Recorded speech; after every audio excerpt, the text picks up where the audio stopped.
Good morning, good morning. My name is Madam Millicent Nyaboke, and I'll be taking you through English for academic purposes. It is a very interesting topic, and I hope it will make you develop good listening and speaking skills. So, the objectives of today's lessons are that by the end of the lesson, the learner should be able to define the term listening and state its importance. Another one is that the learner should be able to state and describe the qualities of a good listener. So let's go ahead. According to Oxford Learners Dictionary 2007, to listen is to make an effort to hear somebody or something. It is therefore clearly that one who listens keenly is able to receive and to respond to the information being passed down. So listening therefore is a process of acquiring information through listening. Let's go ahead to the qualities of a good listener. A good listener listens effectively, or you can say a good listener listens attentively. A good listener is able to avoid any sort of distractions. And we are going to look at the type of distractions or the barriers that affect communication or listening. A good listener also knows why he or she is listening. That is, if he or she is listening for leisure or to acquire information. A good listener maintains a meaningful eye contact with the speaker. And by maintaining a good eye contact with the speaker, the listener will be able to observe different types of nonverbal cues that the speaker will be using. An example is the use of gestures, body movement, facial expressions. Yeah. So another one is that a good listener also motivates the speaker and it indicates to them that you are following. An example is by nodding your head. That will show the listener that you are paying attention to what he or she is saying and that you're in agreement with what the person is saying, or if you're in disagreement with what the person is saying. Okay, by being an active listener, one is able to do the following in regards to communication. He or she tries to note why the speaker uses illustrations. A speaker might use illustrations for different reasons. One maybe is for the speaker is trying to maybe bring to create a mental picture on the minds of the listeners on what he or she is trying to say, or to bring about a better understanding of the point that he or she is trying to drive out. Okay. Another one is that an active listener is able to to determine the speaker's intentions. We've seen that a good listener is able to tell whether he or she is listening for leisure or for acquiring information. And by listening attentively, he or she will be able to determine the speaker's intentions. Is the speaker talking so that he can entertain them, or is the speaker trying to pass down an important information? So next we're going to that an active speaker will be able to understand fully before making judgments. Yeah. Another one is that he or she will be able to remember important points. In their evaluation, he or she tries to relate the speaker's information to his or her own interests and experiences. So we have the process of listening. So the first process, we have receiving the message. Hearing is a mechanical process involving parts of the ear.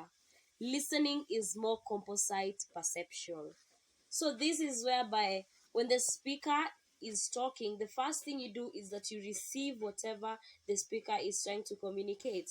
Another one is attending to the message. Whatever the speaker has talked about, you tend to attend to it.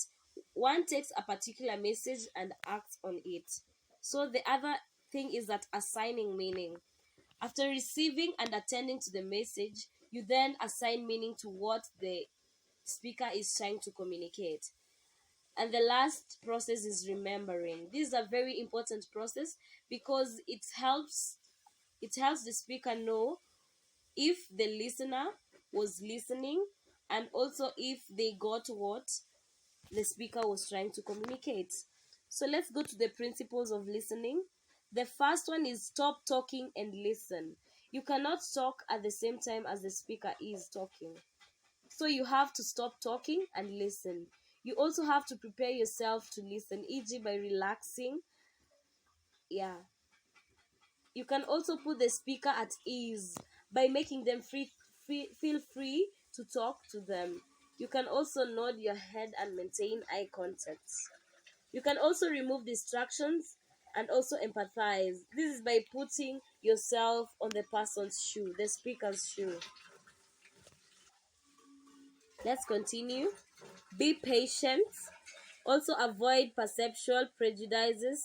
Don't judge the speakers. Another one is listen to their tone.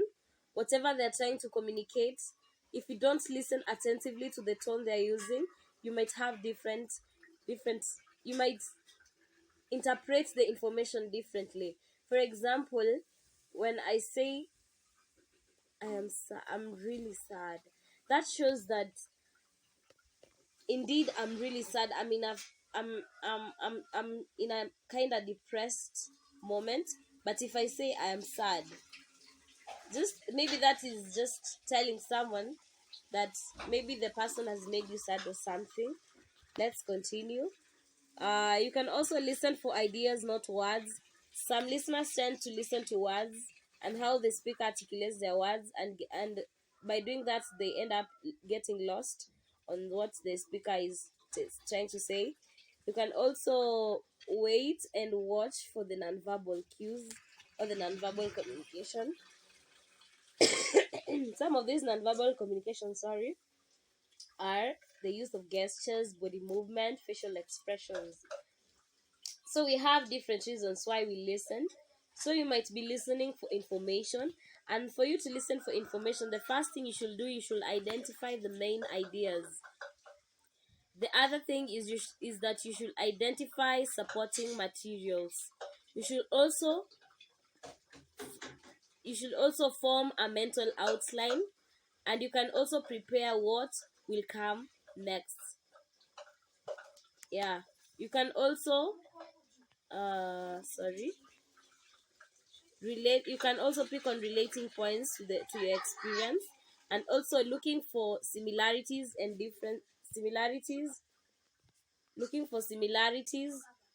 differences, questioning and paraphrasing. So let's go to the barriers of effective communication.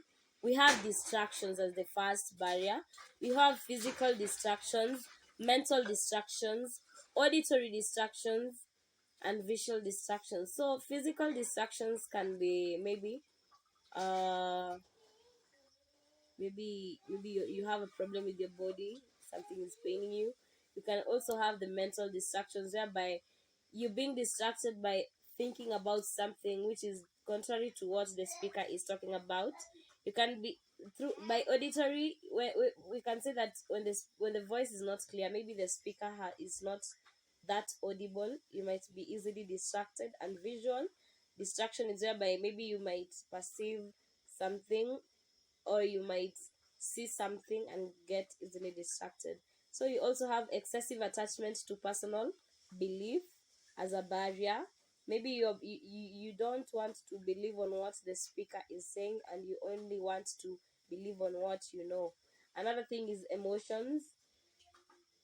Another thing is noise. If there's noise, there won't be a clear communication. Fear, listening to more than one thing at a time. Also, lack of interest on the topic of discussion. You have lack of focus. We also have faking attention and having closed mind. On the last thing is that listening more effectively. We've seen that a good listener listens effectively. And for you to listen effectively, you must prepare to listen. You must listen to the main ideas. You must listen for supporting details. And lastly, link introductions with conclusions. This we come to the end of our lesson today, and if you have any queries, you can always contact me on my email or on my contacts. And we come to the end of our lesson. Thank you.